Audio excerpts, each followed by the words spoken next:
हे बघा आता आमचा परतीचा प्रवास सुरू झालेला आहे. ओदू दगड आहे सांभाळून बाळा.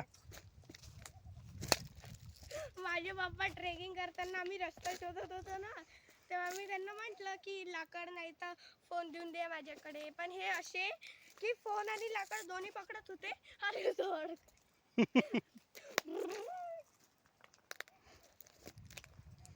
मग आपण एवढ्या लवकर खाली पोहोचलो पण.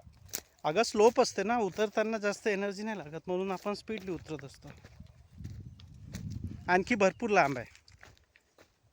असं मला नाही वाटत. हां पण फर्स्ट टाइम मी एवढं मज्जा घेत आहे. अय्या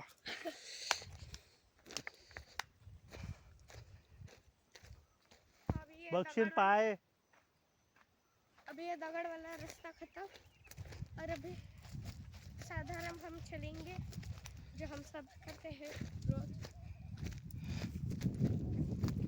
अरे आपण तिथे एखादा झेंडा गाळायला पाहिजे होता ओदू. झेंडा आणला होता का आपण?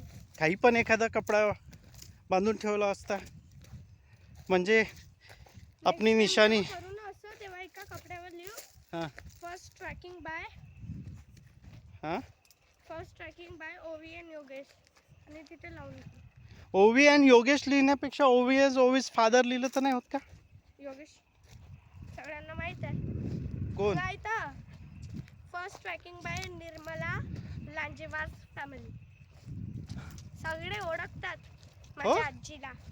आमदार होती ना. आमदार नाही बे, सरपंच होते. सॉरी सरपंच. गावातले सरपंच कंटिन्यू 2 टर्म. ठीक आहे, त्याच्यामुळे गावात सगळेजण ओळखतात. आम्हाला मदत झाली छान. 1-2 काकांनी आम्हाला रस्ता सांगितला. माझ्या मम्मीची मम्मी म्हणजे माझी नानीची मम्मी म्हणजे माझी आई, आणि आईची आई बाबा पण दिसले आम्हाला. म्हणजे किती साऱ्या पिढ्या दिसल्या आम्हाला.